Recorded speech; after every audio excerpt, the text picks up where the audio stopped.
Yoda. Powerful, wise, but most of all, mysterious. Throughout Star Wars, we've seen a few different members of his species, but what if I told you there was way more than what we've ever seen on screen?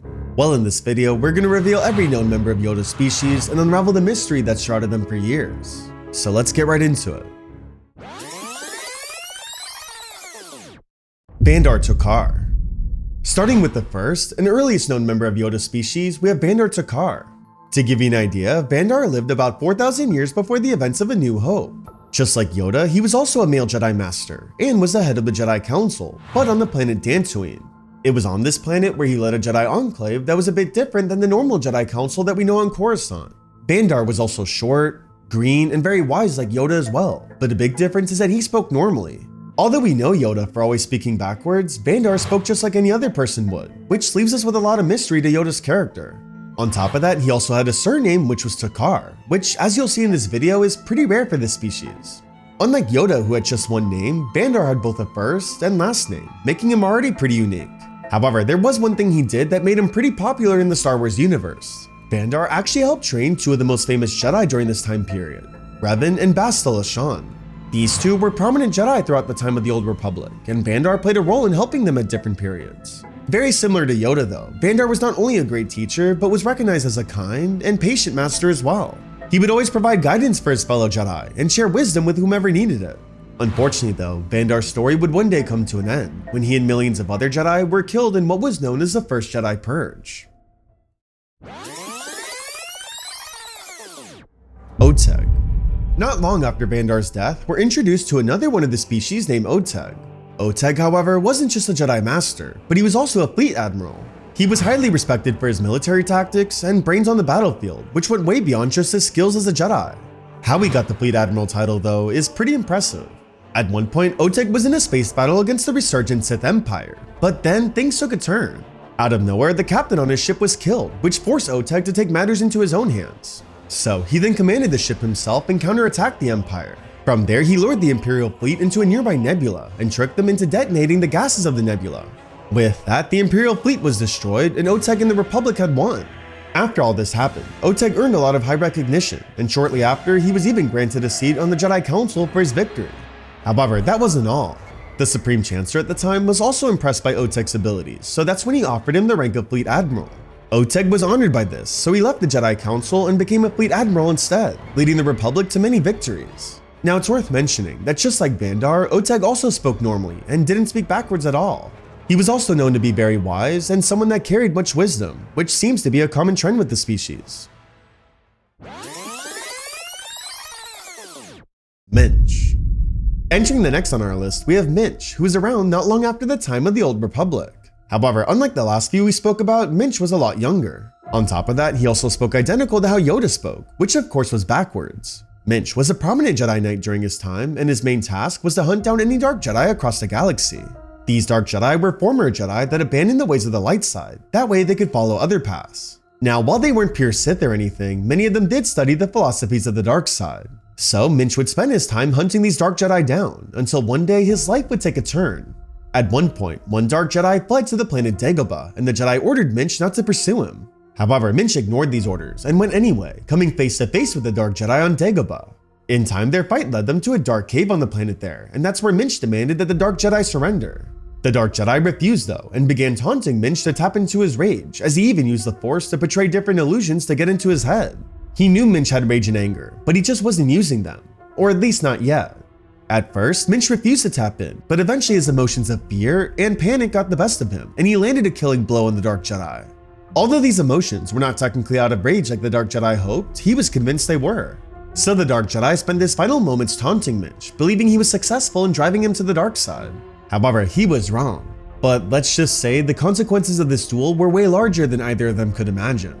Because the Dark Jedi died inside the cave, it permanently tainted that location with dark side energy, haunting it for generations. Centuries later, this became the same cave that Luke entered in The Empire Strikes Back, and just as we described it, it was filled with dark side energy. So, although Minch never fell to the dark side, because of his actions, the cave was never the same.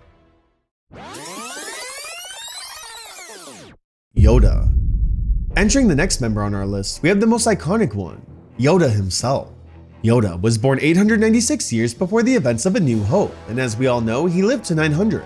Now it's worth mentioning that out of everyone on this list, Yoda is the oldest known member of his species. Sadly, we don't know how old Vandar, Oteg, or Minch lived until, but we do know that Yoda died purely from old age. This basically means he reached near the peak that his species can live until. In Legends, it said that Yoda became a Jedi Master at around 100 years, and from there the rest is history. He worked his way up to then earning a seat on the Jedi Council, and even became the Grand Master of the Jedi Order. Over his time, Yoda trained many different generations of Jedi, and it's estimated that he trained about 20,000 total Jedi throughout his years. Some of the most famous ones he trained were none other than Count Dooku and Luke Skywalker. Now, one of Yoda's most notable feats was during the Clone Wars, when he helped lead the Jedi throughout the war for multiple years. On top of that, he was also one of the few survivors of Order 66. As we saw, Order 66 was an entire purge of the Jedi Order, and while thousands died, Yoda survived and went into exile on Dagobah for over 20 years. It was there where he eventually helped train Luke Skywalker, and he played a key role in preparing Luke to confront Darth Vader and Emperor Palpatine. Now, similar to Minch, Yoda also spoke backwards, which is something he's most notably known for. Technically speaking, Minch and Yoda were alive during the same time period, but we have no confirmation whether they ever met or knew each other. Because of how long their species lives for, it's definitely possible, but there is no confirmed source that says that. However, there is one member of the species that Yoda did meet. Yaddle. Born in the year 509 BBY, we have the only known female of Yoda's species, Yaddle. Yaddle was about half of Yoda's age, and unlike Minch, we do have confirmation that Yoda knew her, as they were both on the Jedi High Council at the same time. However, her story is pretty heartbreaking. See, when she was just a Padawan, she joined her master on a mission against a warlord. Sadly though, her master was killed during their fight, and Yaddle herself was captured by this warlord. From there, the warlord then imprisoned her inside a deep pit for over 100 years. Now, if she was a normal species like a human, she probably would have died during this time, but luckily because of her species, she was able to live throughout this long period. While she was captured though, the local people around the prison would actually give food to her below as a ritual of gratitude. Yaddle was grateful for this, but even more than that, she used that time in prison to deepen her connection to the Force. Day in and day out, she'd strengthen her abilities, and at times she'd even encounter dangerous predators and survive. Luckily though, one day an earthquake occurred, and so as a result, Yaddle was able to escape and earned herself a path to freedom. However, instead of just leaving, she helped rebuild the local civilization where she was captured, and even defeated the warlord's successor. In a way, it was her way of giving thanks back to the local people who gave her food for so many years. So she did just that, and after all these events, Yaddle then returned to Coruscant where the Jedi Council welcomed her back. To take it one step further, they even offered her an immediate position as Jedi Master. So from there, Yaddle continued her years as a Master, and like we spoke about earlier, she even earned herself a seat on the Jedi Council. However, one day things would take a turn for her. In 32 BBY, and shortly after the events of the Phantom Menace, Yaddle discovered something horrifying. She learned that the former Jedi Count Dooku had fallen under the influence of Darth Sidious and was working with him in secret. So Yaddle offered him her hand and tried to bring him back to the light, but Dooku refused. Instead, he fought her head to head, and by the end he killed her in cold blood. With that marked the death of Yaddle, as she died at 477 years old. Grogu. Entering the next member of Yoda's species, we have Grogu. Grogu was born in the year 41 BBY, which was the same year that Anakin Skywalker was born. Like most Jedi, Grogu was brought into the Jedi Order at a young age, and was raised in the temple on Coruscant. Although it's not confirmed, Grogu likely saw both Yoda and Yaddle during his early life, especially since he spent a lot of his years inside the temple. However, as we all know, Order 66 eventually took place, and Grogu was forced to watch many of his fellow Jedi get gunned down. Luckily though, he was rescued by the Jedi Kelleran Beck, but after these events, he was forced to spend the next few decades in hiding.